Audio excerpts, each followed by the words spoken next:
ജോസിൽ ഇതിൽ വളരെ കൃത്യമാണ്. തെരഞ്ഞെടുപ്പ് പ്രസംഗമായിരുന്നു. എം മണി ഉയർത്തിയ രാഷ്ട്രീയമുണ്ട്. ഇടുക്കി ജില്ലയിലുള്ളവർക്കറിയാം. അവിടെ തൊഴിലാളി പ്രസ്ഥാനവുമായി ബന്ധപ്പെട്ടും തോട്ടം തൊഴിലാളികൾ അടക്കം വേണ്ടി നടത്തിയ സമരങ്ങളെക്കുറിച്ചും ഇടുക്കി ജില്ലക്കാർക്കറിയാം. കേരളത്തിൽ വൈദ്യുത വകുപ്പ് മന്ത്രിയായി ഇരുന്നു കൊണ്ട് എം മണി നടത്തിയ പ്രവർത്തനങ്ങളെക്കുറിച്ചും അറിയാം.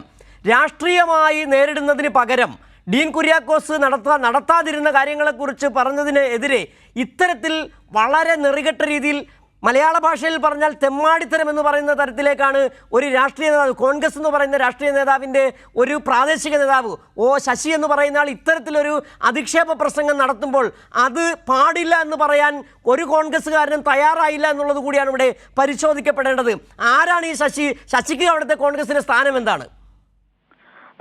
സിജു, ഞാൻ ദേവികുളം നിയോജക മണ്ഡലം കൺവീനറാണ് OR ശശി.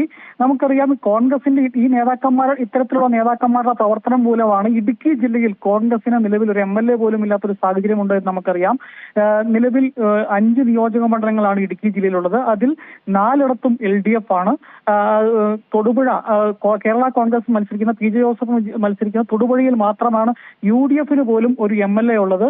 കോൺഗ്രസിന് കൈപ്പത്തി ചിഹ്നത്തിൽ ഇടുക്കി ജില്ലയിൽ നിന്ന് ഒരു MLA വിജയിപ്പിച്ചെടുത്തിട്ട് പതിറ്റാണ്ടുകളായി.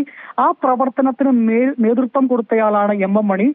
ഒരു കാലഘട്ടത്തിൽ കോൺഗ്രസിന്റെ കുത്തകയായിരുന്ന, കോൺഗ്രസിന്റെ ശക്തി കേന്ദ്രമായി ഇടുക്കി ജില്ലയിൽ കഴിഞ്ഞ 1-2 പതിറ്റാണ്ടുകളായി കൈപ്പത്തി ചിഹ്നത്തിൽ കോൺഗ്രസിന് ഒരു MLA പോലും ഇല്ലാത്ത സാഹചര്യത്തിലേക്ക് എത്തിക്കുന്നതിന് വർഷങ്ങളോളം ഇടുക്കി ജില്ലയിൽ CPM ജില്ലാ സെക്രട്ടറിയായി പ്രവർത്തനം സംഘടിപ്പിച്ച് മുമ്പോട്ട് പോയ നേതാവാണ്.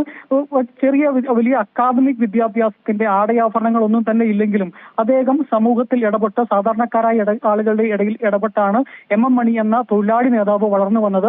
അതിന്റെ അംഗീകാരം എന്ന നിലയിലാണ് കഴിഞ്ഞ തെരഞ്ഞെടുപ്പിൽ, ആദ്യ തെരഞ്ഞെടുപ്പിൽ നിസ്സാര വോട്ടുകൾക്കാണ് ഉടുമ്പൻചോലിൽ നിന്ന് അദ്ദേഹം ജയിച്ചത്. 1000 ചില്ലുവാനം വോട്ടിന്റെ ഭൂരിപക്ഷത്തിൽ മാത്രം വിജയിച്ച എം മണി എന്നാൽ 5 വർഷത്തെ പ്രവർത്തനം കൊണ്ട്, ഉടുമ്പൻചോല മണ്ഡലത്തിൽ നടത്തിയ പ്രവർത്തനങ്ങൾ കൊണ്ട് കഴിഞ്ഞ തെരഞ്ഞെടുപ്പിൽ 39,000-ലധികം വോട്ടിന്റെ ഭൂരിപക്ഷത്തിലാണ് ഉടുമ്പൻചോലയിൽ നിന്ന് വിജയിച്ചത്. കാരണം ആ മണ്ഡലത്തിൽ അദ്ദേഹം നടത്തിയ പ്രവർത്തനങ്ങൾ, ഇടുക്കി ജില്ലയിൽ റോഡുകൾക്കുണ്ടായ മാറ്റം, ഇടുക്കി ജില്ലയിലെ ആശുപത്രികൾക്കുണ്ടായ മാറ്റം, ഇടുക്കി ജില്ലയിൽ പുതിയതായി ഉയർന്നു വന്നിരിക്കുന്ന വിദ്യാഭ്യാസ സ്ഥാപനങ്ങൾ, അതുപോലെ തന്നെ സിന്തറ്റിക് ട്രാക്ക്, അങ്ങനെ ഇടുക്കി ജില്ലയ്ക്ക് മൊത്തമുണ്ടായ ഒരു മാറ്റം എം മണി മന്ത്രിയായതിനു ശേഷമാണ് ഉണ്ടായത്. അങ്ങനെയാണ് അദ്ദേഹം കൂടുതൽ ജനകീയനായത്. 39,000 വോട്ടിന്റെ ഭൂരിപക്ഷം നൽകിയാണ് കഴിഞ്ഞ തെരഞ്ഞെടുപ്പിൽ ഉടുമ്പൻചോല നിയോജക മണ്ഡലം അദ്ദേഹത്തെ ജയിപ്പിച്ചത്. അങ്ങനെ ഒരു സാഹചര്യത്തിൽ അദ്ദേഹത്തെ ടാർഗറ്റ് ചെയ്ത് ആക്രമിച്ച് എന്നുള്ളത് UDF അജണ്ടയായി, കോൺഗ്രസ് നേതാക്കളുടെ അജണ്ടയായി മാറിയിട്ട് കുറെ കാലമായി.